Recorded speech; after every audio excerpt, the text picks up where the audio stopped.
ये कहानी है मालगुडी कस्बे की। एक ऐसा कस्बा जहाँ जिंदगी अपनी ही रफ्तार से बहती थी। यहाँ की गलियाँ, यहाँ के लोग और यहाँ का अपनापन, सब कुछ अलग ही था। इन गलियों में हर सुबह साइकिल की घंटी सुनाई देती थी और साथ ही आती थी उम्मीदों की एक टोकरी, क्योंकि ये गणपति अय्यर की साइकिल थी, मालगुडी का सबसे प्यारा डाकिया।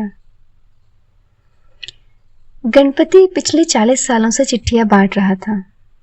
कभी किसी बेटे की नौकरी की खबर, तो कभी किसी बेटी की शादी का न्योता, कभी किसी माँ की आंखों के आंसू, तो कभी किसी पिता का गर्व। लोग कहते थे, गणपति सिर्फ डाकिया नहीं है, ये हमारे घर का मेहमान है।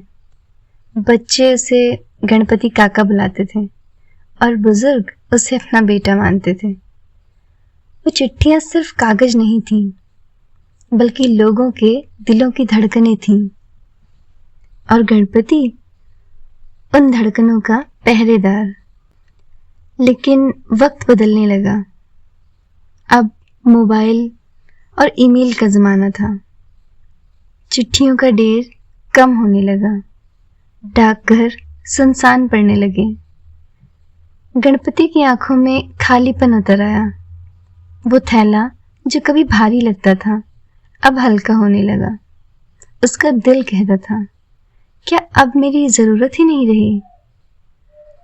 एक दिन डाकघर में सफाई करते हुए उसे एक पुरानी पीली पड़ चुकी चिट्ठी मिली। लिफाफे पर लिखा था माँ के नाम, मालगुडी। लेकिन उस पर न टिकट था, न कोई तारीख।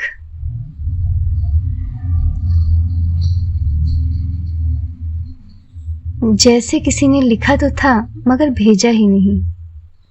गणपति ने ठान लिया, यह चिट्ठी जिसे भी लिखी गई है उसे पहुंचाकर ही रहेगा।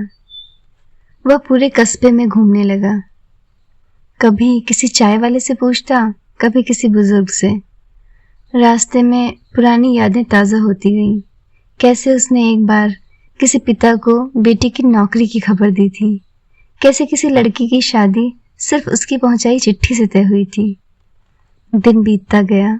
आखिरकार उसे एक बुजुर्ग महिला के बारे में पता चला, सीता अम्मा, जो अकेले रहती थी और जिनका बेटा बरसों पहले शहर चला गया था। गणपति का दिल कह रहा था, यह चिट्ठी उसी बेटे की होगी।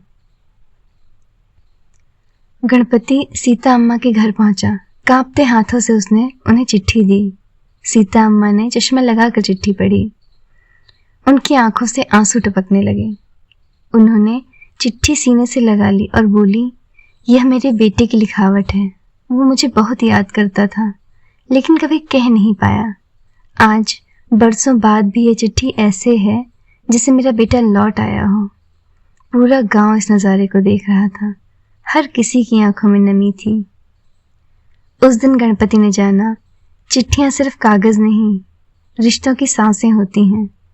गणपति की आंखों में आंसू थे, पर मुस्कान भी। वह बोला, शायद अब चिट्ठियां कम हो गई हों, लेकिन जब तक इंसान के दिल में मोहब्बत और यादें हैं, तब तक एक डाकिया हमेशा जिंदा रहेगा। और साइकिल की घंटी के साथ मालगुडी की गलियों में फिर से गूंज उठी। अगर इस कहानी ने आपके दिल को भी छू लिया है, तो इसे अपने दोस्तों और परिवार के साथ शेयर जरूर करें, क्योंकि हो सकता है कोई और भी इस चिट्ठी में अपना हिस्सा ढूंढ ले। क्योंकि मालगुडी की गलियों में अभी भी अनगिनत किस्से छुपे हुए हैं, जो सिर्फ आपके दिल तक पहुंचने का इंतजार कर रहे हैं। Thank you.